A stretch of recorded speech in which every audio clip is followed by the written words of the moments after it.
బాధపడుతున్నామో నేను కానీ మా నాయకులందరం కానీ పెద్దపల్లి పార్లమెంటు చూసినట్టయితే స్వతంత్ర భారతదేశంలో ప్రజాస్వామిక భారతదేశంలో రాజరిక పరిపాలన చేస్తున్నటువంటి వెంకటస్వామి వివేక్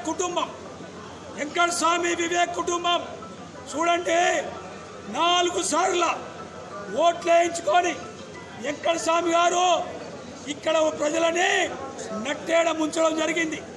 ఆ తర్వాత వెంకటస్వామి గారి పెద్ద కొడుకు అయినటువంటి వినోద్ గారు ఈ ప్రాంతం నుంచి గెలిచి 5 సంవత్సరాలు మంత్రిగా ఈ ప్రాంత ప్రజలకు ఏమాత్రం కూడా న్యాయం చేయలేదు, సేవ చేయలేదు, సంక్షేమ ఫలాలు అందించలేదు మిత్రులారా. అంతేకాదు వెంకటస్వామి కుటుంబం నుంచి 3వ వ్యక్తి వివేక్ గారు ఈ ప్రాంతంలో 5 సంవత్సరాల కోసం ఈ ప్రజల ఓట్లు వేయించుకొని ఈ యొక్క వెంకటస్వామి కుమారుడైనటువంటి వివేక్ గారు ఈ ప్రజలను మోసం చేయడం జరిగింది. అంతేకాదు మిత్రులారా, ఇప్పుడు కూడా పోయిన అసెంబ్లీ ఎన్నికల్లో వినోద్ గారు పెద్దపల్లి పార్లమెంటు పరిధిలోని బెల్లంపల్లి నుంచి పెద్దపల్లి పార్లమెంటు పరిధిలోని చెన్నూరు నుంచి వివేక్ ఇద్దరు అన్నదమ్ములు అయిపోయిన తర్వాత మళ్ళీ వివేక్ గారి కుమారుడు చిన్న లాలిపాప తిరుగుంటాడు.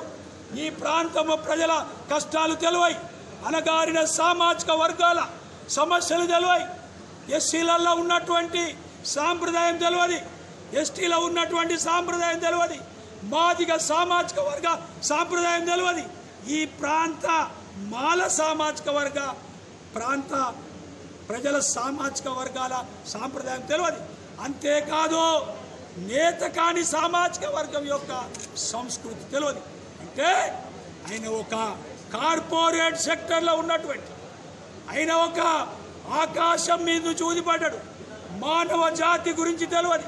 కానీ ఈరోజు వివేక్ వెంకటస్వామి గారు కాంగ్రెస్ దగ్గర 500 కోట్లకు 3 టిక్కెట్లు కొనుక్కున్నాడు మిత్రులారా. ఈ 3 టిక్కెట్లు కొనుక్కొని ఈ మన పెద్దపల్లి పార్లమెంటు ప్రజలని మరొక్కసారి వంచడానికి, మోసం చేయడానికి, రాజకీయ దోపిడీ చేయడానికి మన ఓటు కోసం వస్తున్నాడని సంగతి నేను తెలియజేస్తున్నా. అంతేకాదు మా భారతీయ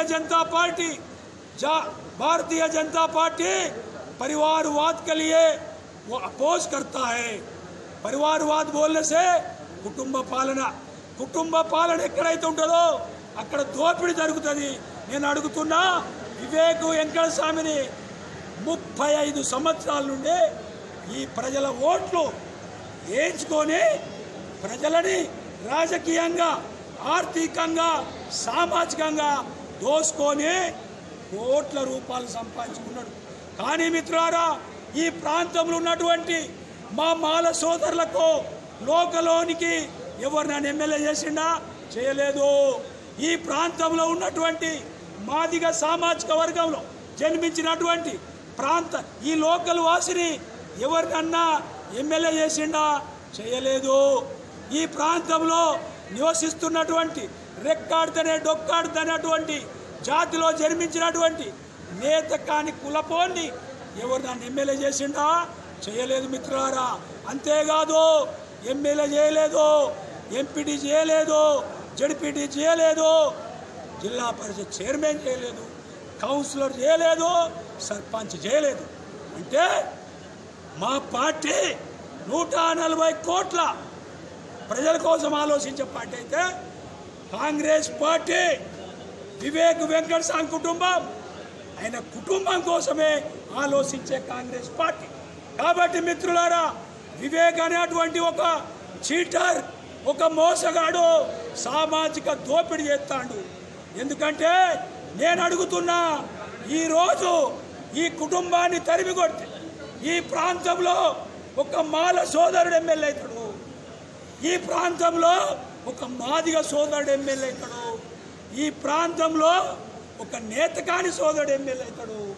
కాబట్టి సామాజిక దోపిడీ, రాజకీయ దోపిడీ చేస్తున్నటువంటి వివేక్ వెంకటస్వామిని తరిమి కొట్టాలి. ఈ నుంచి ఎల్లగొట్టాలి. ఎల్లగొడితే ఈ ప్రాంతంలో సామాజిక న్యాయం జరుగుతుంది. కాబట్టి మిత్రులారా, నేను కోరుతున్నా, నేను ఈరోజు ఈ యొక్క కాంగ్రెస్ పార్టీని ప్రశ్నిస్తున్నా. రాహుల్ గాంధీ గారు, ప్రియాంక గాంధీ గారు ఇద్దరే పోటీ చేస్తున్నారు. నాకు తెలిసి వాళ్ళ తల్లి పోటీ చేయట్లేదు. ఇవాళ కాంగ్రెస్ పార్టీ కూడా సిగ్గుపడుతున్నది. ఎక్కడ ఏ కుటుంబంలో కూడా 3 టికెట్లు లేవు, కానీ 500 కోట్లు పెట్టి ఇవాళ వివేక్ వెంకటస్వామి గారు ఇవాళ 3 టికెట్లు కొనుక్కున్నాడు. అంటే 35 సంవత్సరాల నుండి ప్రజాస్వామిక దేశంలో రాజరిక కుటుంబం చేస్తున్నారా లేదా మీరు ఆలోచించాలి.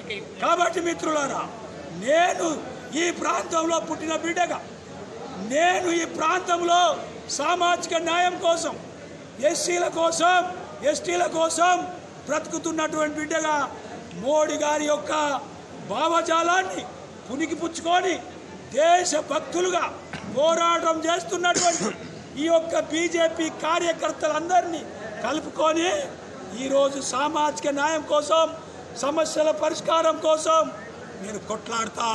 నేను రాబోయే రోజులలో నా జీవితాన్ని తాకట్టు పెట్టి ఈ యొక్క ప్రజలను చైతన్యవంతం చేయడానికి కొట్లాడతా. అంతేకాదు, ఇక్కడ ఉన్న కొప్పులీశ్వరుని కూడా అడుగుతున్నా. కొప్పులీశ్వర్ గారు పాపం చాలా అమాయకుడు, కానీ ఆయన 10 సంవత్సరాలు ఇక్కడ ఉన్నటువంటి దొరల కాళ్ళే ఒత్తిండు తప్ప ఆయన ఏం చేయలేదు. ఎందుకంటే మిత్రులారా, కేసీఆర్ దొర ఏమన్నాడు, ఈ దేశం యొక్క రాజ్యాంగాన్ని చీల్చి చేంజ్ చేయాలి, కొత్త రాజ్యాంగం రాసుకోవాలని చెప్పిండు. ఇలా కొత్త రాజ్యం వస్తే ఇక్కడ మేము ఉన్నోళ్లకు మాకేనా అవకాశాలు వస్తాయా?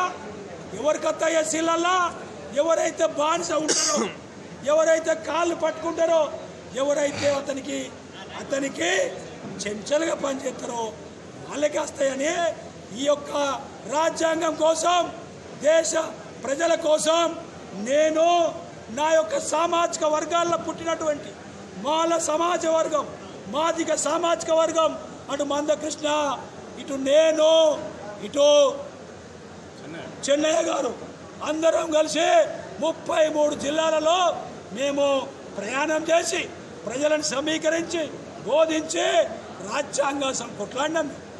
అంతే, అటువంటి వాళ్ళము ఇటువంటి దొరల దగ్గర బానిసలు పనిచేసేటోళ్ళని ఒప్పుకోము. కాబట్టి రేపు రాబోయే రోజులలో యోగ్యసొంటోళ్ళు రావాలి.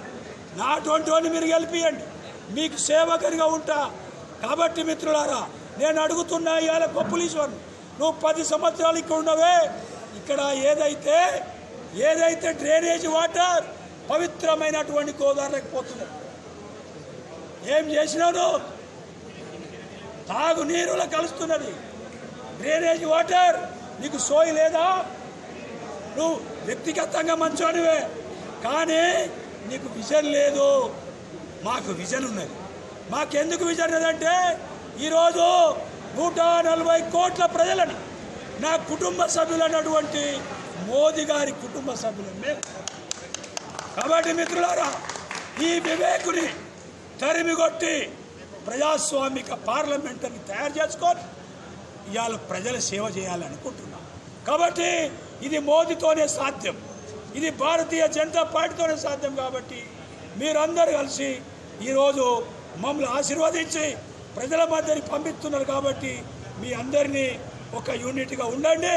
రాబోయే ఎన్నికల్లో ఈ యొక్క రాజకీయ దోపిడిదారైనటువంటి వివేక్ వెంకటస్వామిని తరిమికొట్టి బట్టలు ఊడదీసుకొట్టాలని పిలిపిస్తున్నాను. బోలో భారత్ మాతాకి, బోలో భారత్ మాతాకి.